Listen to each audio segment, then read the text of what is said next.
Hi, அனைவருக்கும் வணக்கம். ஓம் சாய்ராம், ஜெய் ஜெய் சாய்ராம், குருவே சரணம், குரு கடாட்சம்.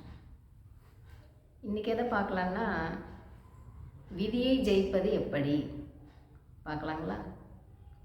விதி ரொம்ப வலியதுன்னு சொல்லுவாங்க இல்லைங்களா? அது உண்மைதான்.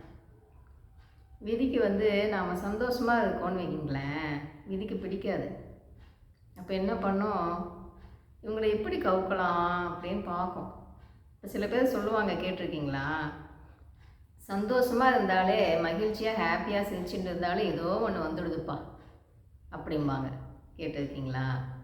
அப்போது அந்த விதி பார்த்துட்டே இருக்கும், என்ன அது ரொம்ப மகிழ்ச்சியாக இருக்காங்களே, இவங்களை எப்படி கவுக்கலாம் அப்படின்னு பார்க்கும். அப்போது நாம் சந்தோஷமாக இருக்கோன்னா அதுக்கு பிடிக்காதுன்னு வைங்களேன், அதுதான் விதி. அப்போ அது என்ன பண்ணோன்னா, பார்த்துட்டு இவங்க ரொம்ப சக்தி மிகுந்தவங்களாக இருக்காங்களே, இவங்களை கவுக்கவும் முடியாத போலையே, என்னடா பண்ணலாம் அப்படின்னு யோசிக்கும்.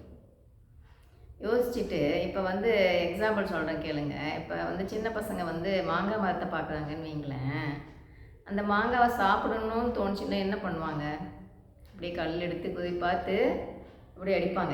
எங்கே அடித்தா எப்படி விடுவோம் அப்படின்னு அடித்து சாப்பிட்லாம் அப்படின்னு அடிப்பாங்க இல்லைங்களா? கரெக்டாக பார்த்து அடிக்கும்போது மாங்காய் கீழே வரும், சாப்பிட்டுக்கலாம். அதுபோல் இந்த விதியானது இவங்களை எப்படி கவுக்கலாம், கவுக்க முடியாது போலையே அப்படின்னு பார்த்துக்கிட்டே இருக்கும். அப்போ என்ன பண்ணோம், எங்கே கை வைக்கணும்னா மனசில் தான் கை வைக்கும்.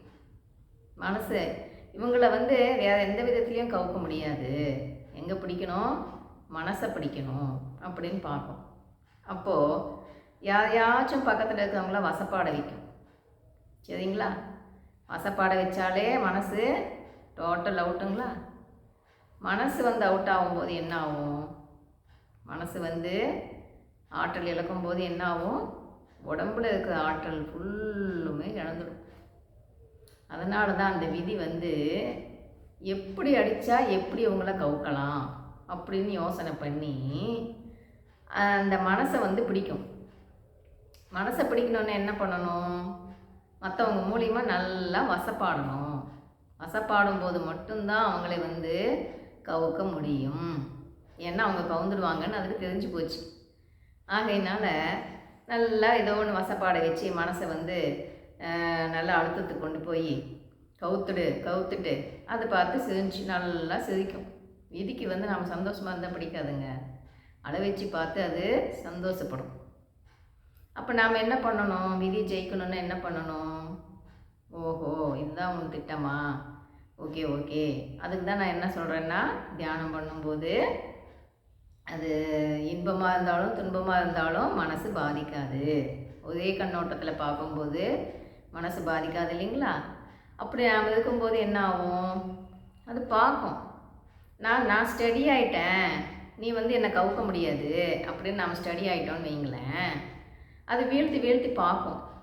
முடியலங்கும்போது, ஓ இவகிட்ட என்ன வேலை காட்டினாலும் முடியலையே, சரி அப்படின்னு சொல்லி பார்க்கும். 2-3 வாட்டி 4-5 வாட்டி பார்க்கும். பார்த்து சலிச்சு போய் இவகிட்ட எனக்கு வேலை ஆகலை, சரி நாம் போயிடுவோம் அப்படின்னு அது திரும்பி போயிடும். எப்படி ஜெயிக்கணும்னா விதியை இப்படி தான் ஜெயிக்கணும்.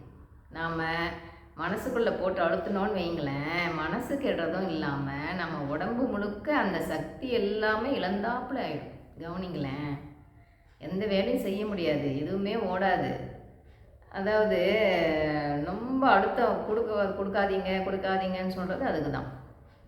கொடுக்கும்போது நம்மளால் எதையுமே செய்ய முடியாது, ஒரு நிலையாக எதையுமே கவனிக்கவே முடியாது. யோசிங்களேன். ஆகையினால் அந்த விதியா நீயா நானாக பார்த்துடுவோம் அப்படின்னு நான் எப்பயுமே ஸ்டடி, நான் மன அழுத்தம் கொடுக்க மாட்டேன், நான் எப்பயுமே ஹாப்பியாக வச்சுக்குவேன் என் மனசை அப்படின்னு நாம் அந்த பக்குவத்துக்கு வந்துட்டோன்னு வைங்களேன். அப்போ அது நம்மளை பார்த்துட்டு இவக்கிட்ட வேலை ஆகலப்பா போயிடுவோம் அப்படின்னு போயிடும்.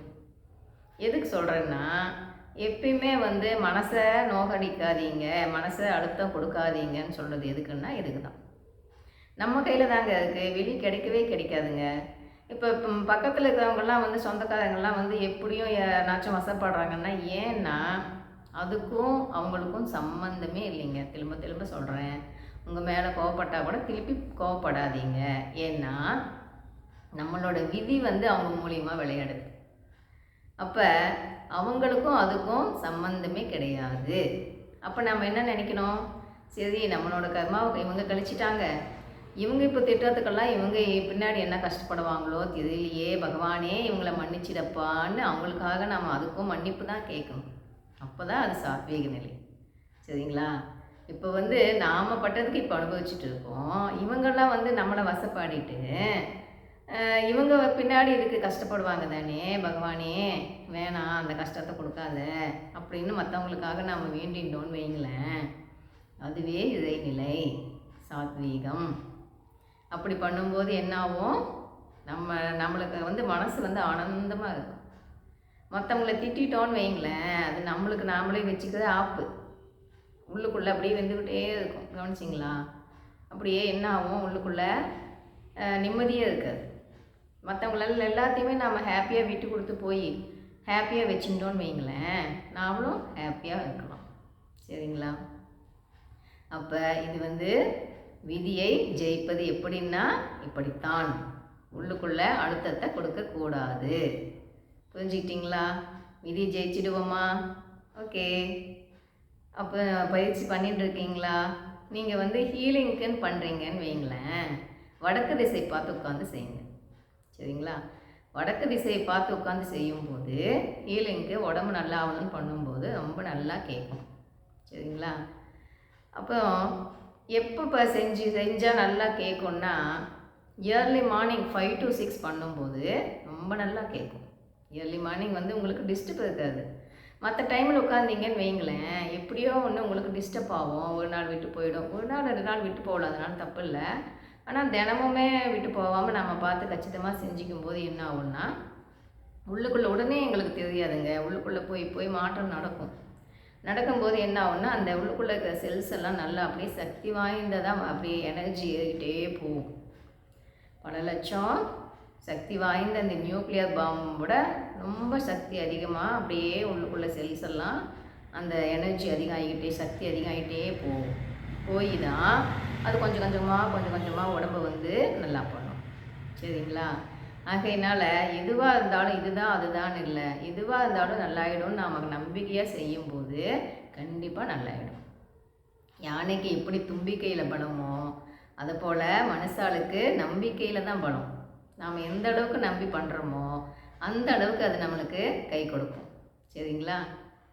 ஓகே, நாமளும் பண்ணுவோம். விதி இப்படி ஜெயிக்கிறதுன்னு பார்த்துட்டோம் இல்லைங்களா? இது எல்லாத்துக்குமே யூஸ்ஃபுல்லாக இருக்கும்னு நினைக்கிறேன். ஏன்னா விதி வந்து எல்லாத்துக்கிட்டையுமே அப்படி விளையாடிட்டு இருக்கு. அது நம்மளை வந்து கவுக்கணுன்னா எப்படி கவுக்கலாம், இப்படி இவங்களை வந்து அளவைக்கலாம் விளைவிக்கலான்னு பார்த்துட்டே இருக்கு இல்லைங்களா? அப்போ விதியை ஜெயிப்பது எப்படின்னா இப்படி தான். இது வந்து பகவான் சொன்னது தான், இதுவும் பகவான் சொன்னதே. ஆகையினால் பகவான் சொன்னதை ஃபாலோ பண்ணுவோம், ஹாப்பியாக வாழுவோம். கேட்டதுக்கு நன்றி. பாய்.